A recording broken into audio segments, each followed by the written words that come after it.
Hi, good morning. It's cold, but it's clear. It's nice. Okay, we are now starting day 3, Sunday, the 26th. I had to check that because I got no idea what day it is. We found a very quiet place to moor up. Had to use some mooring pins, so I had to drive them into the bank. But yeah, very nice green area. Very quiet, just a little bit further downstream or down the canal from some private moorings. But we got about 8 or 9 hours cruising again today, so it's about 8 o'clock. We're going to kick off and start our journey.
So we're coming into our first water stop.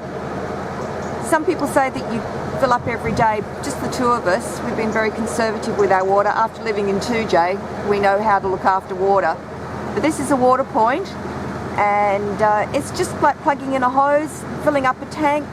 It takes a little bit of time. I've got some dishes to wash, so we'll do that and then we'll keep on going. So it's a gorgeous little village we're going into, and a fairly low bridge, but we'll show you the process.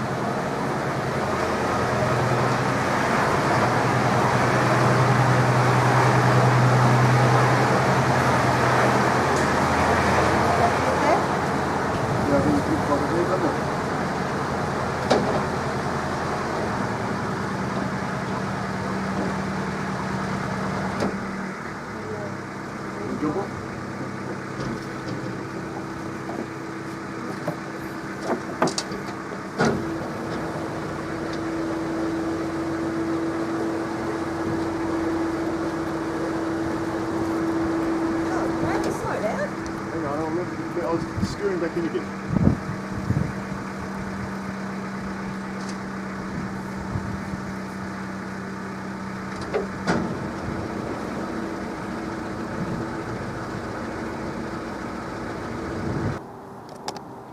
come with me. Let's watch Craig as he fumbles through his first water filling session. So you need a special key to be able to open this up, and that enables you to be able to access the... Sorry, I'm watching Craig at the moment.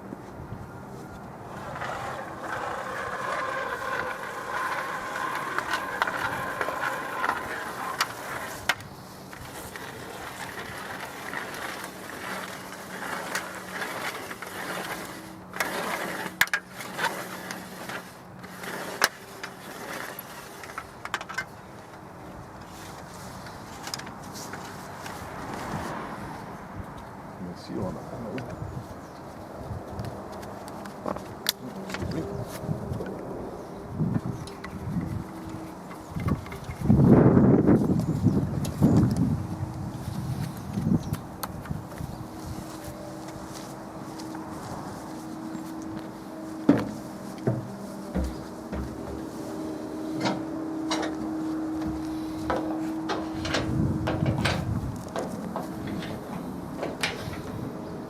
You can see the gas bottle there. We've got 2 gas bottles, and they automatically switch over. If one goes down, then the other one will automatically switch in. So you just slide that in there.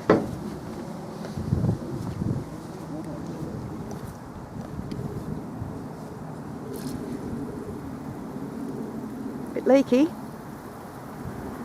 I wonder whether that other green one would be better.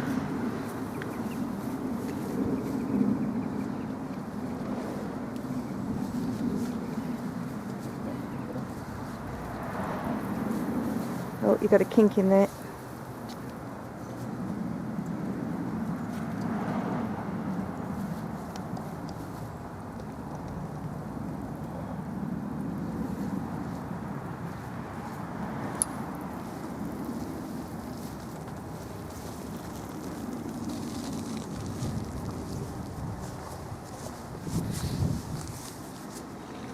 Oops. Yep, we now hear.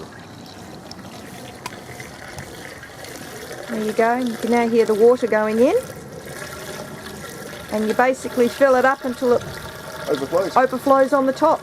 There's no gauges or anything, so that you can't gauge with that. Also with the septic tank, there's no gauge on there, you just sort of go by slosh sound. But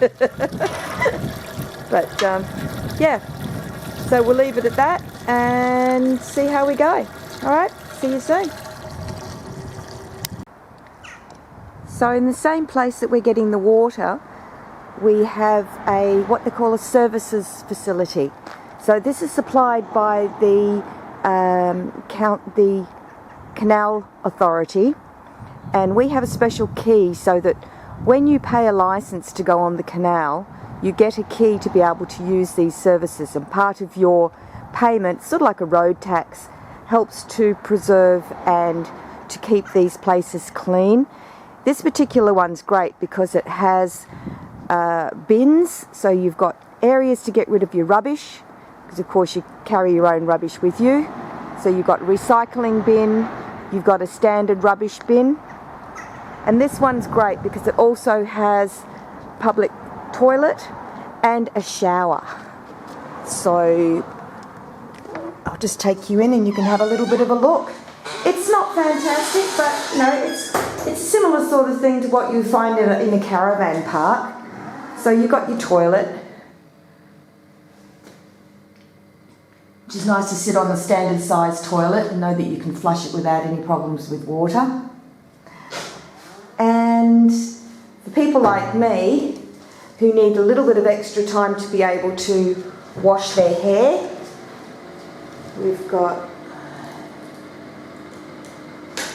let's see if I can get this to turn on. Look, they've even got a heater. Try and keep the place at a nice temperature. So, no, don't seem to, oh, there you go. So you don't have to pay There's no slots to put money in or whatever, so you can have a decent shower, wash your hair, all that sort of thing. And again, it's not the most glamorous, but it serves a purpose, and I think it's absolutely brilliant that you get it as a part of your cost of paying for that license that you have to be able to go on the waterways. Oops, sorry about the door. As you can see, we're very amateurish at this, but still, we're having a good time. I hope you enjoy it as well. Craig, I believe, has got the kettle going. Oh.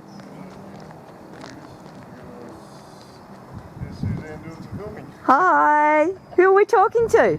Talking to David. Hello, David. So yeah, and this is the tiller, of course. So that's. And this is Craig doing some filming as well. He's actually talking to my brother, David. So, yeah, hello, David. That's how you steer it. And he's stuck in Melbourne, still in lockdown. Yeah. And yeah. So it's I can hear the kettle boiling. All right, we're going to love you and leave you. We'll catch up with you again further down the track. Bye.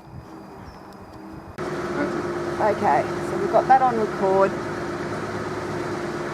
The recording's going to be absolute dog's dinner, but still, you know, at least it's a. So that, you know, we've got so many different types of boats, and some of the artwork is absolutely amazing. Some of the names are amazing too.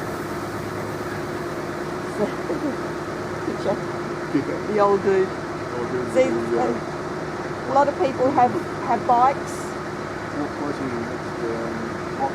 So I think I can see the next lock. So yeah. So anyway, it looks like we've got a lot coming up, so I'm going to have to love you and leave you. We don't like to be texting while we're driving. We certainly don't want to bang into anybody on the way through. It's not good canal etiquette. But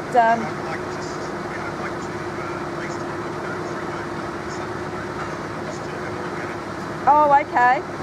Morning, how are you going? Good morning. Yeah, so there's lots of people, they just have this beautiful life. My brother in Melbourne in Australia.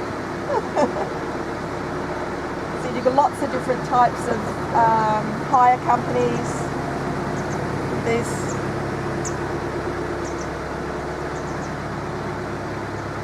So everybody emerging from their Sunday mornings. Morning. And some of the boats are huge. Yeah, I think the biggest you can get is about 60 foot. Any bigger than that, you sort of struggle to get in some of the locks. Yeah. So a lot of the time they'll keep them at about 57 foot, just gives that little bit extra room. Ours is only 47 foot. This one's 47 foot. So makes life a little bit easier for the lock. Yeah, so it looks like we've got a lot coming up right now because you've got the tie-up points. Yep, we've got 2 locks in a row. Okay, so are you going to be able to do this with David or not? Oh, really? yeah, probably good. Sure? Yeah, probably good. Hang on.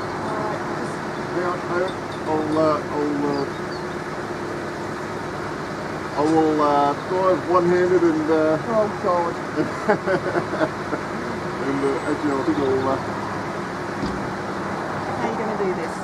Yep, there we go. We're going to just have to... Oh, because this is a narrow. Look how narrow it is. This is a narrow one. I'm just going to pull up to the side of the bank here so I can let Suzanne off.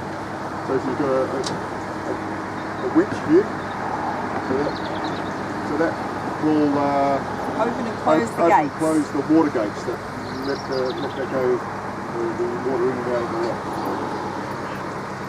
Good morning.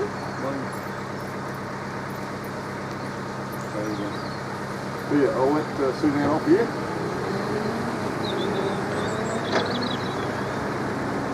So we've got 2 locks.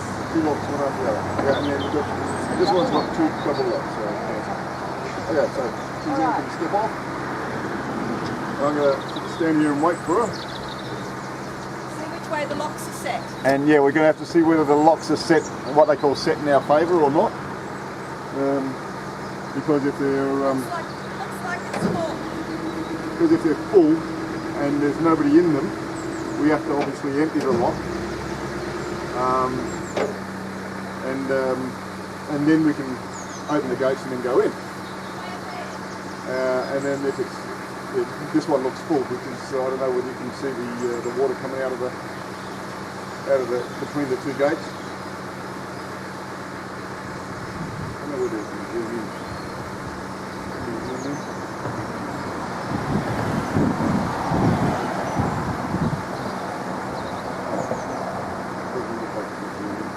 But yeah, basically on the right hand side, just past the bow, there's a little bridge there, and there's some gates, and you can tell it's full because it's leaking through the gates. The gates never still 100%.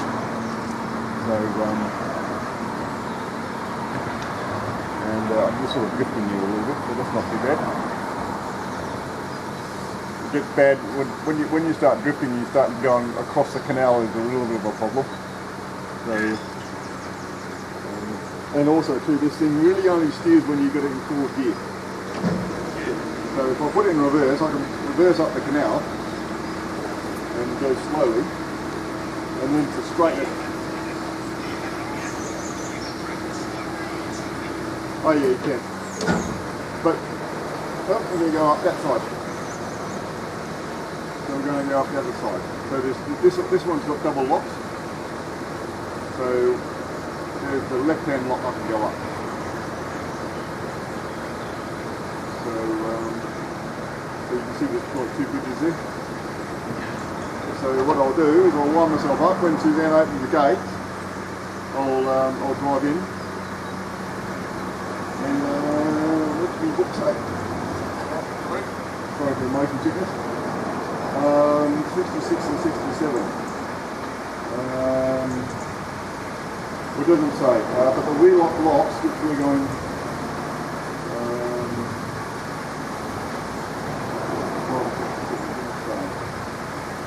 But these locks are about 10 or 11 feet, I think. Okay, so Suzanne's opened up one. I'm now going to put it forward and head in. So I don't know whether you can see the gate locks opening here. So Suzanne's just opened them, and I'm just going to drive in. Nice and slowly. Because sometimes it's a little bit of a bump and grind. You just can't, because you've got an 8-foot narrowboat going into a 9-foot canal, a 9-foot wide lock. You've only really got about 6 inches on either side. And like I said, they don't steer the best in the world, but so, it's because they're so long, they sort of steer around the centre pivot, if you know what I mean. So the centre of the boat is basically where you steer it. So now, put this in. There you go, underneath the bridge. Put a pumping grind here. Oh, look at that. It didn't touch the side. And there's a little walkway. You see between the walkway there's a gap. Above here, there's a gap in between. Now that gap used to be a lot wider, and it used to be a rope thickness. So the horses, when they're pulling it, they can actually pull didn't have to unhook the horse to go through that walkway, that gap on the overhead. So yeah. Okay, so now that's the forward lock. This is the rearward lock. And there's now closing that. So just close that lock. This side. Then you're going to walk across the other side. And this is going to close this one.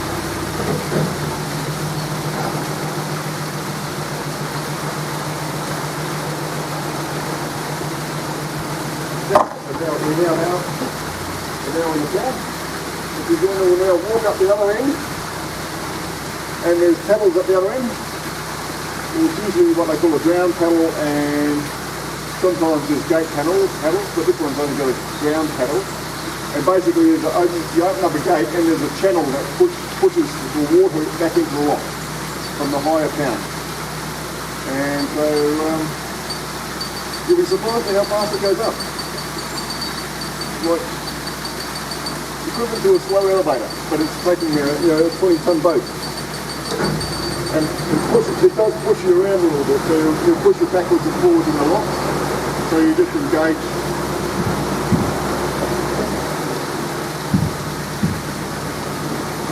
Forward and reverse to keep a relative position. It's not too bad. I've got a fair bit of leeway with the small boat because I've got obviously about 10 foot of extra length that I don't have to worry about. But it's nice to just keep it relatively central. Yeah. Think about it, this boat weighs over 20 tons. So I'm just engaging reverse to keep me relatively simple. And you've got a ladder here if you want to get on and off. Because obviously if you're a solo boater,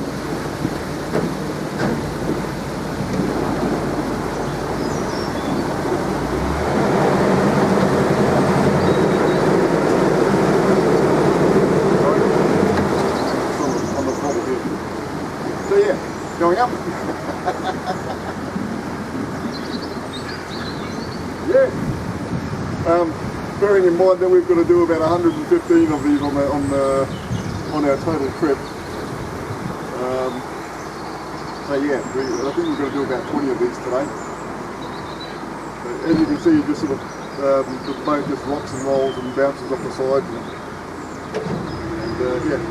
And then when the water levels out.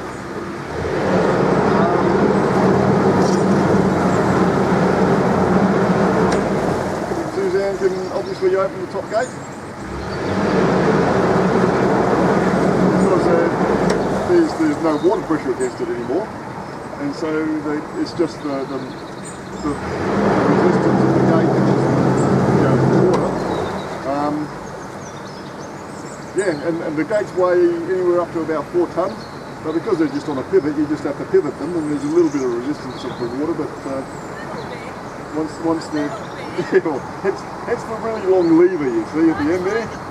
So you've got a fair bit of leverage there, and you have to push it. There's no doubt about that. But yeah, so we're getting close to the water level. You can see our water level. We're about another 50 days. So that was the gate beforehand, that was right through. So now that's towards using water pressure to keep it closed. And I reckon you might recognise the name of the guy that built this canal. Is a guy by the name of Thomas Telford. Very famous English engineer. He built a lot of the canals and a lot of bridges and all that sort of stuff. So there you go. Suzanne's opened the gate. I've got it in forward. And we just drive out to the next one. Oh yeah, you have to put all the paddles down. So this is Suzanne showing there doing the closing the gates. And basically what I'll do is I'll drive out of here and she'll close the gate behind her. And there's the other gate here, the ground gate there that she has to. This would be an old lockkeeper's cottage. So just slow down out there because I don't know which one of these is going to be set. This is an old lockkeeper's cottage, and what they used to do is they used to have people that kept the locks, looked after them, but they also charged tolls at them sometimes. So, and of course now they're beautiful little cottages on the side of the canal. Right, here we go. Turn around. I've just gone past.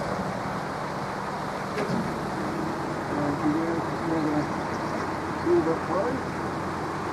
The brake does take a bit of effort. It's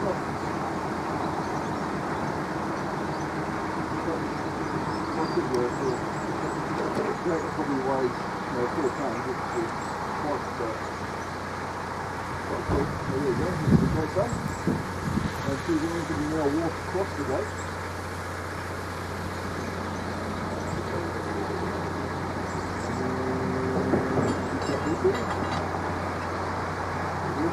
There's a racket there, on the ground.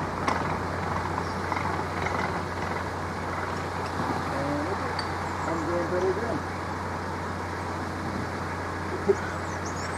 Repeat the process to the next race. So we've got about probably 90 to 100 to go. So yeah, wander across there. I'm going to park here and basically wait for Suzanne to tell me which gate, which lock I'm going to go on, whether it's a left or right hand lock. Sorry, Suzanne. Well, Suzanne's saying that the right hand lock looks like it's got water in it, while the left hand lock doesn't look like it's got water in it. So.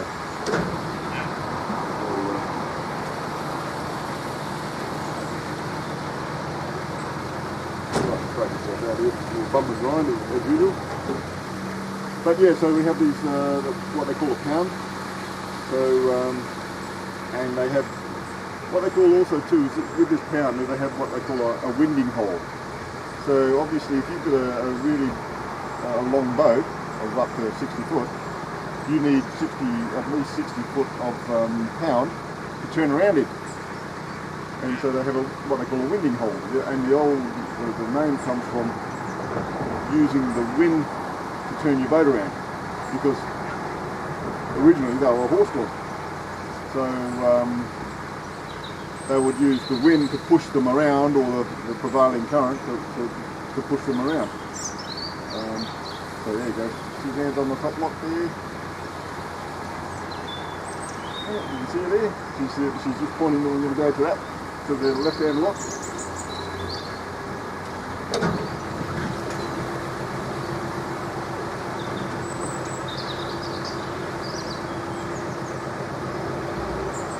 So these double locks are for areas where there was very high traffic.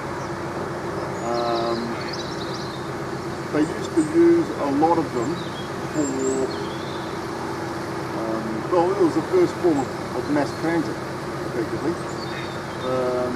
We used to cart a lot of coal, a lot of clay. They used to bring, places like Moorcroft and can't think of the other names, Worcester, ceramics, all those sorts of things. They used to have the clay mills, the canals would go past the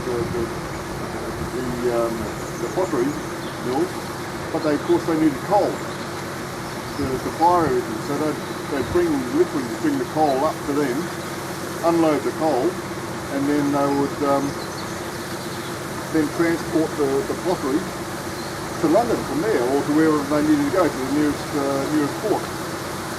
And that was how they transported it.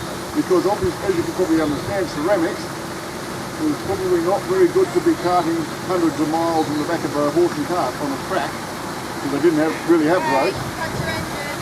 Hey? That's your engine. Yeah. So you want to lock it? So it was a lot better on the ceramics to take it by boat. And of course you can carry probably 20 odd tons of coal in a narrowboat. All loaded by hand, of course.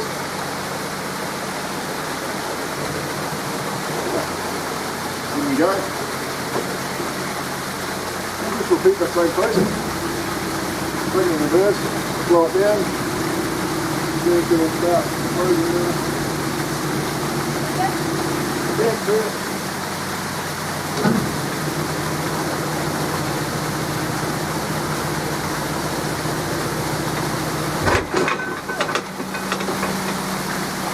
Yeah. Oh, they're big and heavy. That's pretty big motor.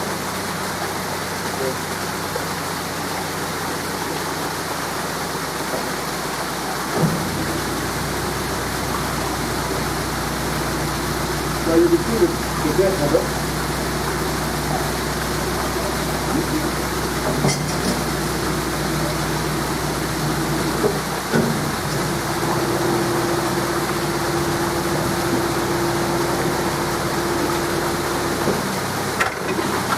I'll hold it close. They got what they call bumpers in the bumper.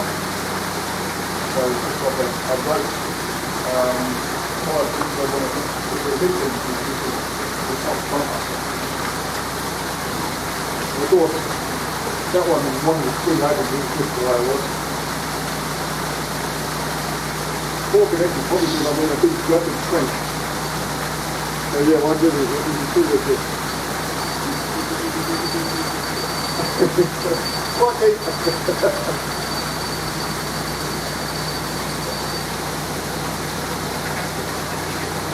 Yeah, no worries at all. So there you go, there's a tour of the lock system. And yeah. Maybe goodbye. So there you go. Like I said, we've done something that most people haven't been done. That is been talked through a lock system. Yeah. All right, fabulous. Thanks for the call, and we'll keep sending you some emails. We'll fix that other one with the photo. So Suzanne's just having a bit of an issue with her phone running out of data and all that sort of stuff. So, but we've connected to the boat's Wi-Fi now. So because the boat's got its own Wi-Fi, we believe. So yeah, we've connected that, so it should be okay with sending emails again. Yeah. All right, no worries, and you stay safe over there. I hear you've gone into bloody mega lockdown again. Yeah. Well, you'll just have to get the population vaccinated and get over it, I think.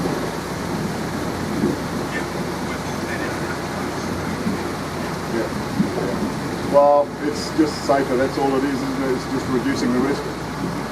Yeah. Anyway. Alright, I better get going, because I've got controls to handle. Alright then, no worries. I'll catch you later. Yeah, bye.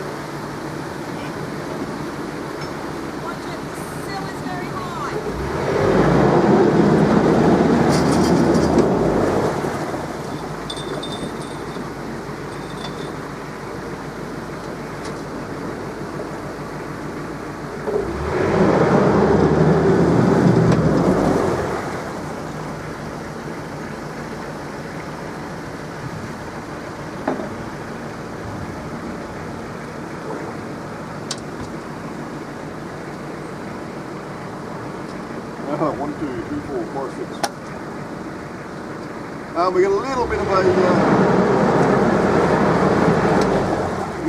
a gap, and then there's basically 6 in a row.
Just a quick bit of the countryside here.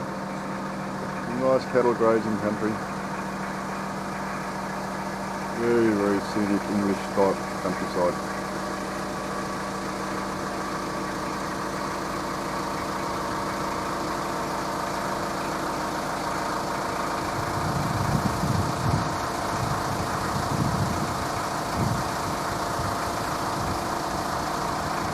And just spin around, see the rest of the lock here.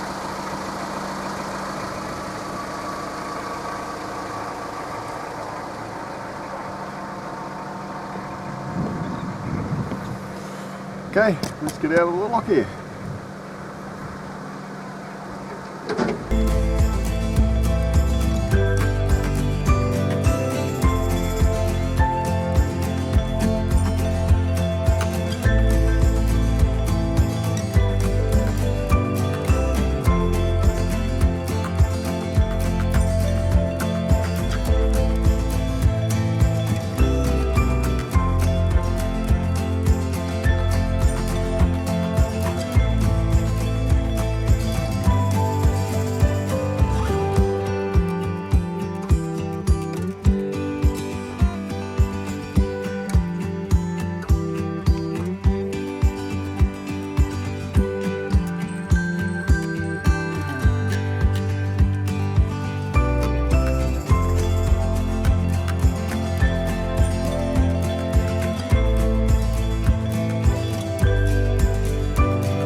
going to have a look around and we'll see the M6. Everybody in a rush going somewhere.